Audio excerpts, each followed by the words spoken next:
ನಮಸ್ಕಾರ ಸ್ನೇಹಿತರೆ. ಗಿಡಗಳನ್ನು ಚೆನ್ನಾಗಿ ಬೆಳೆಸೋದಕ್ಕೆ ನಾವು ಎಷ್ಟೆಲ್ಲ ಸರ್ಕಸ್ ಮಾಡ್ತೀವಿ ಅಲ್ವಾ ಸ್ನೇಹಿತರೆ.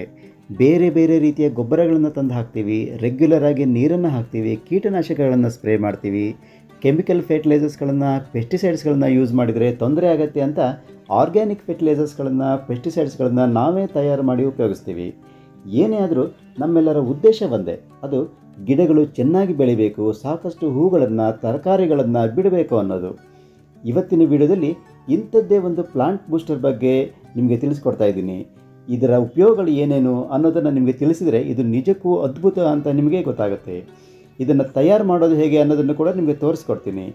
ಈ ವಿಡಿಯೋವನ್ನು ನೀವು ಎಲ್ಲೂ ಸ್ಕಿಪ್ ಮಾಡದೆ ಕೊನೆವರೆಗೆ ನೋಡಿದರೆ ಮಾತ್ರ ಇದರ ಪೂರ್ಣ ಪರಿಚಯ ನಿಮಗೆ ಆಗುತ್ತೆ. ಆದ್ದರಿಂದ ಈ ವಿಡಿಯೋವನ್ನು ಎಲ್ಲೂ ಸ್ಕಿಪ್ ಮಾಡದೆ ಕೊನೆವರೆಗೂ ನೋಡಿ.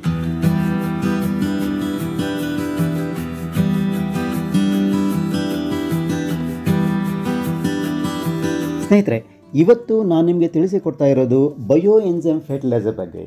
ಇದರ ಪ್ರತಿಯೊಂದು ಹನಿಯಲ್ಲೂ ಗಿಡಗಳಿಗೆ ಬೇಕಾದಂತಹ ಅದ್ಭುತ ಪೋಷಕಾಂಶಗಳು ತುಂಬಿದ್ದಾವೆ.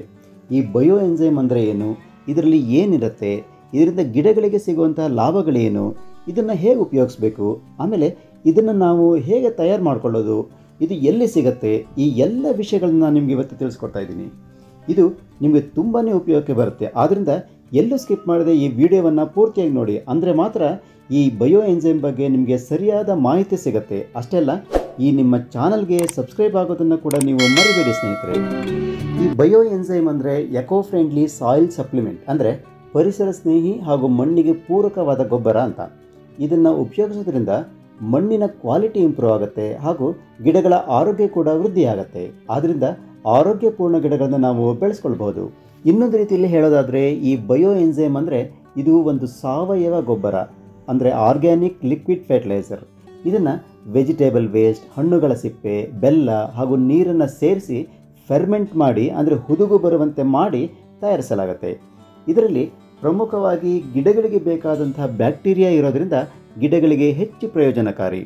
ಅಷ್ಟೇ ಅಲ್ಲ, ಇದನ್ನು ಉಪಯೋಗಿಸಿ ಬಂಜರು ಭೂಮಿಯನ್ನು ಸಹ ನಾವು ಫಲವತ್ತಾಗುವಂತೆ ಮಾಡಬಹುದು. ಸ್ನೇಹಿತರೆ, ಈ ಬಯೋ ಎನ್ಸೈಮ್ ಫರ್ಟಿಲೈಸರ್ ಎಲ್ಲಿ ಸಿಗುತ್ತೆ, ನಾವೇ ಇದನ್ನು ತಯಾರಿಸ್ಕೊಳ್ಬೇಕು ಅಂದರೆ ಹೇಗೆ ತಯಾರಿಸ್ಕೊಳ್ಳೋದು, ಇವೆಲ್ಲವನ್ನು ವಿವರಿಸ್ತೀನಿ. ಅದಕ್ಕೂ ಮೊದಲು ಈ ಅದ್ಭುತ ಲಿಕ್ವಿಡ್ ಗೊಬ್ಬರದ ಪ್ರಯೋಜನಗಳು ಏನೇನು ಅನ್ನೋದನ್ನು ನೋಡ್ಕೊಂಡು ಬರೋಣ ಬನ್ನಿ. ಗಿಡಗಳ ಬೆಳವಣಿಗೆಗೆ ಈ ಬಯೋ ಎನ್ಸೈಮ್ ಫರ್ಟಿಲೈಸರ್ಗಳು ಬಹಳ ಉಪಯೋಗಕಾರಿಯಾಗಿದ್ದಾವೆ. ಕೀಟನಾಶಕಗಳನ್ನು ಉಪಯೋಗಿಸದೆ ಕೀಟಗಳನ್ನು ಹಿಮ್ಮೆಟ್ಟಿಸುವಂಥ ಶಕ್ತಿ ಈ ಫರ್ಟಿಲೈಸರ್ಗೆ ಇದೆ. ಅಂದರೆ ಈ ಬಯೋ ಎನ್ಸೈಮ್ ಫರ್ಟಿಲೈಸರ್ ಲಿಕ್ವಿಡನ್ನು ಗಿಡಗಳ ಎಲೆಗಳಿಗೆ ಸ್ಪ್ರೇ ಮಾಡೋದ್ರಿಂದ ಕೀಟಗಳು ಇಂತಹ ಗಿಡಗಳ ಹತ್ತಿರ ಕೂಡ ಬರೋದಿಲ್ಲ. ಗಿಡಗಳಿಗೆ ಇದನ್ನು ಸ್ಪ್ರೇ ಮಾಡೋದ್ರಿಂದ ಎಲೆಗಳಲ್ಲಿ ನಡೆಯುವ ಫೋಟೋಸಿಂಥಸಿಸ್ ಕ್ರಿಯೆ ಹೆಚ್ಚು ವೇಗವನ್ನು ಪಡೆದುಕೊಳ್ಳುತ್ತೆ ಹಾಗೂ ಗಿಡ ಆರೋಗ್ಯಪೂರ್ಣವಾಗಿ ಬಲಿಷ್ಠವಾಗಿ ಬೆಳೆಯೋದಕ್ಕೆ ಸಹಾಯ ಆಗುತ್ತೆ. ಹಾಗೂ ಇದನ್ನು ಮಣ್ಣಿಗೆ ಸೇರಿಸೋದ್ರಿಂದ ಮಣ್ಣಿನಲ್ಲಿ ಸಾವಯವ ಅಂಶ ಹೆಚ್ಚಾಗುತ್ತೆ. ಇದರಿಂದ ಗಿಡಗಳಿಗೆ ಹೆಚ್ಚು ಪೋಷಕಾಂಶಗಳು ಸಿಗ್ತವೆ. ಗಿಡದ ಬೇರುಗಳು ಸಹ ಹೆಚ್ಚು ಗಾಳಿಯನ್ನು ಹೀರ್ಕೊಳ್ಳೋದಕ್ಕೆ ಸಹಾಯ ಆಗುತ್ತೆ. ಆಮೇಲೆ ಮಣ್ಣನ್ನು ಹೆಚ್ಚು ಫಲವತ್ತಾಗಿ ಮಾಡುವಂತಹ ಕೆಪಾಸಿಟಿ ಈ ಬಯೋ ಎನ್ಸೈಮ್ ಫರ್ಟಿಲೈಸರ್ಗಳಿಗೆ ಇದೆ. ನಿಜ ಹೇಳಬೇಕಂದ್ರೆ ಬಂಜರ ಭೂಮಿಯನ್ನು ಸಹ ಫಲವತ್ತಾಗಿ ಮಾಡಬಹುದು ಈ ಬಯೋ ಎನ್ಸೈಮ್ ಫರ್ಟಿಲೈಸರ್ಗಳನ್ನು ಯೂಸ್ ಮಾಡೋದ್ರಿಂದ. ಈ ಬಯೋ ಎನ್ಸೈಮ್ ಫರ್ಟಿಲೈಸರ್ಗಳನ್ನು ಬಳಸೋದ್ರಿಂದ ಗಿಡಗಳು ಆಶ್ಚರ್ಯಕರ ರೀತಿಯಲ್ಲಿ ಸಮೃದ್ಧವಾಗಿ ಬೆಳೀತವೆ. ಗಿಡಗಳಲ್ಲಿ ಹೂಗಳು, ತರಕಾರಿಗಳು ಹೇರಳವಾಗಿ ಬಿಡ್ತವೆ. ಆಮೇಲೆ ಇನ್ನೊಂದು ಮುಖ್ಯವಾದ ವಿಷಯ ಅಂತಂದರೆ ಗಿಡಗಳಿಗೆ ಯಾವುದೇ ರೀತಿಯ ಕೀಟಗಳು ಬರೋದಿಲ್ಲ. ಹಾಗಾಗಿ ನಿಮಗೆ ಪದೇ ಪದೇ ಕೀಟನಾಶಕವನ್ನು ಸ್ಪ್ರೇ ಮಾಡೋದು ತಪ್ಪತ್ತೆ. ಆಮೇಲೆ ನಾನು ಈಗಾಗಲೇ ಹೇಳಿದಾಗೆ ಮಣ್ಣಿಗೆ ಇದನ್ನು ಸೇರಿಸೋದ್ರಿಂದ ಬಂಜರು ಭೂಮಿ ಕೂಡ ಫಲವತ್ತಾಗುವಂತೆ ಮಾಡಬಹುದು. ಬಂಜರ ಭೂಮಿಯನ್ನು ಫಲವತ್ತಾಗಿ ಮಾಡೋದಕ್ಕೆ ಈ ಬಯೋ ಎನ್ಸೈಮ್ ಲಿಕ್ವಿಡನ್ನು 3 ತಿಂಗಳ ಕಾಲ ನಿರಂತರವಾಗಿ ಸ್ಪ್ರೇ ಮಾಡಬೇಕು. ಆಗ ಮಣ್ಣಿನ ಫಲವತ್ತತೆ ಹೆಚ್ಚಾಗಿ ಗಿಡಗಳನ್ನು ಬೆಳೆಯೋದಕ್ಕೆ ಈ ಭೂಮಿ ಯೋಗ್ಯವಾಗುತ್ತೆ. ನಿಮ್ಮ ತೋಟಗಳಲ್ಲಿ, ಹೊಲಗದ್ದೆಗಳಲ್ಲಿ ಇರುವ ನೀರಿನ ಹೊಂಡಗಳಿಗೆ ಇದನ್ನು ಸೇರಿಸೋದ್ರಿಂದ ಕಲುಷಿತ ನೀರು ಕ್ಲೀನ್ ಆಗುತ್ತೆ. ಅಂದರೆ ಕೊಳೆ ನೀರನ್ನು ಶುದ್ಧೀಕರಿಸಬಹುದು. ಸ್ನೇಹಿತರೆ, ಈ ಬಯೋ ಎನ್ಸೈಮ್ ಫರ್ಟಿಲೈಸರ್ನ ಮನೆಯಲ್ಲೇ ಹೇಗೆ ತಯಾರು ಮಾಡೋದು ಅನ್ನೋದನ್ನು ನೋಡೋಣ ಬನ್ನಿ. ಲಾರ್ಜ್ ಕ್ವಾಂಟಿಟಿಯಲ್ಲಿ ನೀವು ತಯಾರು ಮಾಡೋದಾದರೆ ಇದಕ್ಕೆ ನಿಮಗೆ ಬೇಕಾಗಿರುವಂಥದ್ದು 10 ಲೀಟರ್ ನೀರು. ಇದನ್ನು ನೀವು ಸುಮಾರು ಒಂದು 15ರಿಂದ 20 ಲೀಟರ್ ಕೆಪಾಸಿಟಿ ಇರುವಂತಹ ಒಂದು ಡ್ರಮ್ ಅಥವಾ ಕಂಟೈನರ್ನ ತಗೊಳ್ಬೇಕು. ಇದರಲ್ಲಿ 10 ಲೀಟರ್ ನೀರನ್ನ ತಗೊಳ್ಬೇಕು. ಸಾಮಾನ್ಯ ನಲ್ಲಿ ನೀರನ್ನು ನೀವು ಇದಕ್ಕೆ ಉಪಯೋಗಿಸಬೇಕು. ಯಾವುದೇ ಫಿಲ್ಟರ್ಡ್ ವಾಟರನ್ನು ಇದಕ್ಕೆ ನೀವು ಉಪಯೋಗಿಸಬಾರ್ದು. ಆಮೇಲೆ 1 kg ಬೆಲ್ಲ ಅಥವಾ ಮೊಲಾಸಸ್ಸನ್ನು ಯೂಸ್ ಮಾಡ್ಬೋದು, ಅಥವಾ ಬ್ರೌನ್ ಶುಗರನ್ನು ಕೂಡ ನೀವು ಇದಕ್ಕೆ ಉಪಯೋಗಿಸ್ಬೋದು. ಆಮೇಲೆ 3 kgಯಷ್ಟು ಹಣ್ಣಿನ ಸಿಪ್ಪೆ ಮತ್ತು ತರಕಾರಿ ವೇಸ್ಟ್ಗಳನ್ನು ಇದಕ್ಕೆ ಉಪಯೋಗಿಸಬೇಕು. ನಾನೀಗ ನಿಮಗೆ ಸ್ಮಾಲ್ ಕ್ವಾಂಟಿಟಿಯಲ್ಲಿ ನಾವು ಇದನ್ನ ಹೇಗೆ ತಯಾರಿಸೋದನ್ನು ತೋರಿಸ್ತಾ ಇದ್ದೀನಿ. ಇದಕ್ಕಾಗಿ ನಾನು ತೊಗೊಂಡಿದ್ದೀನಿ 1 ಲೀಟರ್ ನೀರು, ಆಮೇಲೆ 100 ಗ್ರಾಮ್ ಬೆಲ್ಲ, ಆಮೇಲೆ 300 ಗ್ರಾಮ್ನಷ್ಟು ಹಣ್ಣಿನ ಸಿಪ್ಪೆ ಹಾಗೂ ತರಕಾರಿ ವೇಸ್ಟ್. ಒಂದು ಏರ್ ಟೈಟ್ ಪ್ಲಾಸ್ಟಿಕ್ ಜಾರ್ ಅಥವಾ ಕಂಟೈನರ್ನ ತಗೊಳ್ಳಿ. 10 ಲೀಟರ್ ನೀರಿಗೆ ಸುಮಾರು 20 ಲೀಟರ್ ಕೆಪಾಸಿಟಿ ಇರುವಂಥ ಪ್ಲಾಸ್ಟಿಕ್ ಕಂಟೈನರ್ ಬೇಕಾಗುತ್ತೆ. ನಾನಿಲ್ಲಿ ನಿಮಗೆ ತೋರಿಸ್ತಾ ಇರೋದು ಸುಮಾರು 1 ಲೀಟರ್ ನೀರಿಗಾಗಿ 1 ರಿಂದ 1.5 ಲೀಟರ್ನಷ್ಟು ದೊಡ್ಡ ಜಾರ್ನ ತಗೊಂಡಿದ್ದೀನಿ. ಈಗ ಈ ಕಂಟೈನರ್ಗೆ 1 ಲೀಟರ್ನಷ್ಟು ನೀರನ್ನು ಹಾಕಬೇಕು. ಇದಕ್ಕೆ 100 ಗ್ರಾಮ್ ಬೆಲ್ಲವನ್ನು ನೀವು ಸೇರಿಸಬೇಕು. ಬೆಲ್ಲದ ಬದಲು ಬ್ರೌನ್ ಶುಗರ್ನ ಸೇರಿಸ್ಬೋದು ಅಥವಾ ಮೊಲಾಸಸ್ ನಿಮಗೆ ಸಿಕ್ಕರೆ ಅದನ್ನು ಕೂಡ ಹಾಕ್ಬೋದು. ಹೀಗೆ ಸೇರಿಸಿ ಇದನ್ನು ಚೆನ್ನಾಗಿ ಸ್ಟರ್ ಮಾಡಬೇಕು. ಇದು ನೀರಲ್ಲಿ ಚೆನ್ನಾಗಿ ಮಿಕ್ಸ್ ಆಗೋ ಹಾಗೆ ನೋಡ್ಕೊಳ್ಳಿ.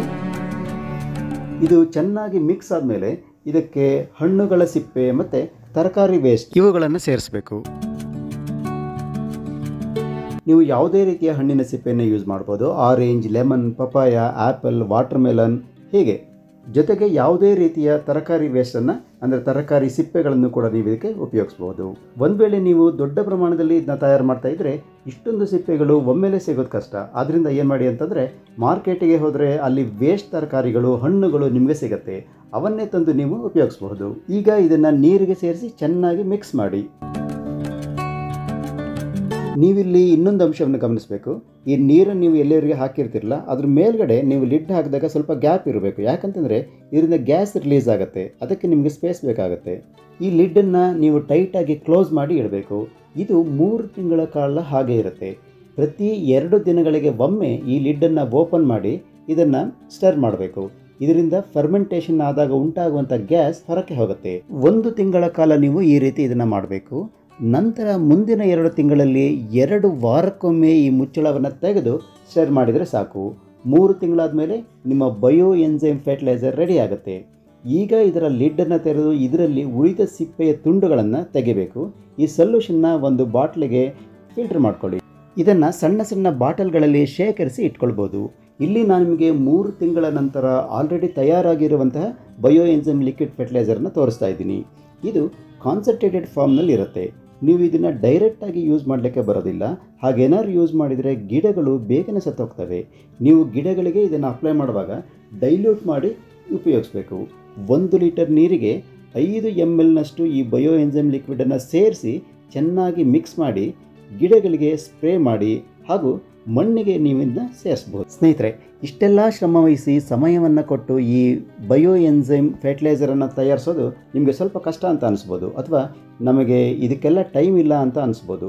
ಇಂತಹ ಸಂದರ್ಭಗಳಲ್ಲಿ ಅಂತಲೇ ಈ ಬಯೋ ಎನ್ಸೈಮ್ ಲಿಕ್ವಿಡ್ ಫರ್ಟಿಲೈಸರ್ಗಳು ನಿಮಗೀಗ ಮಾರ್ಕೆಟ್ನಲ್ಲೂ ಸಿಗುತ್ತೆ. ನಾನಿಲ್ಲಿ ನಿಮಗೆ ತೋರಿಸ್ತಾ ಇರೋದು ಪ್ಲಾಂಟ್ ಗ್ರೋತ್ ಬೂಸ್ಟರ್ ಅಂತ. ಇದನ್ನು ನೀವು 1 ಲೀಟರ್ ನೀರಿಗೆ 5 ml ಅಂದರೆ 1 ಮುಚ್ಚಳದಷ್ಟು ಈ ಬಯೋ ಎನ್ಸೈಮ್ ಫರ್ಟಿಲೈಸರನ್ನು ಈ ನೀರಿಗೆ ಸೇರಿಸಬೇಕು. ಇದನ್ನು ನೀವು ನೀರಲ್ಲಿ ಚೆನ್ನಾಗಿ ಮಿಕ್ಸ್ ಮಾಡಿ ನಂತರ ಗಿಡಗಳಿಗೆ ಸ್ಪ್ರೇ ಮಾಡ್ಬೋದು. ಮಣ್ಣಿಗೆ ಸುಮಾರು 200 ml ಈ ನೀರನ್ನು ನೀವು ಸೇರಿಸಿದರೆ ಸಾಕು. ತಿಂಗಳಿಗೆ ಒಮ್ಮೆ ನೀವು ಈ ರೀತಿ ಮಾಡಿದರೂ ಸಾಕು. ಹೀಗೆ ಮಾಡೋದ್ರಿಂದ ಗಿಡಗಳು ಅದ್ಭುತವಾಗಿ ಬೆಳೀತವೆ. ಕೀಟಗಳು ಗಿಡಗಳಿಗೆ ಬರೋದಿಲ್ಲ.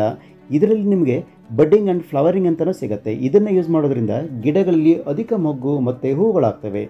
ಇಂತಹ ಸಾವಯವ ಪ್ರಾಡಕ್ಟ್ಗಳು ನಿಮಗೆ ಆನ್ಲೈನ್ನಲ್ಲೂ ಕೂಡ ಸಿಗುತ್ತೆ. ನೀವು ಟ್ರೈ ಮಾಡಬಹುದು. ಸ್ನೇಹಿತರೆ, ಇಷ್ಟೆಲ್ಲ ಮಾಹಿತಿ ಇರುವಂತಹ ಈ ವಿಡಿಯೋ ನಿಮಗೆ ಇಷ್ಟ ಆಯಿತು ಅಂತ ಅಂದ್ಕೊಳ್ತೀನಿ. ಇಷ್ಟ ಆದಲ್ಲಿ ಒಂದು ಲೈಕ್ ಕೊಡಿ, ಕಾಮೆಂಟ್ ಮಾಡಿ ಹಾಗೂ ಈ ವಿಡಿಯೋವನ್ನು ಶೇರ್ ಮಾಡಿ. ಜೊತೆಗೆ ಜ್ಞಾನ ವಿಜ್ಞಾನ ಚಾನಲ್ಗೆ ಸಬ್ಸ್ಕ್ರೈಬ್ ಆಗೋದನ್ನು ಮರಿಬೇಡಿ. ಪಕ್ಕದಲ್ಲಿರುವ ಬೆಲ್ ಐಕಾನನ್ನು ಪ್ರೆಸ್ ಮಾಡಿ. ಇದರಿಂದ ನಾನು ರಿಲೀಸ್ ಮಾಡುವಂತಹ ಎಲ್ಲ ವಿಡಿಯೋಗಳ ನೋಟಿಫಿಕೇಷನ್ ನಿಮಗೆ ಸಿಗುತ್ತೆ. ಹೊಸದೊಂದು ವಿಡಿಯೋದೊಂದಿಗೆ ಮತ್ತೆ ಸಿಗ್ತೀನಿ. ಅಲ್ಲಿವರೆಗೂ ಬೈ ಬಾಯ್.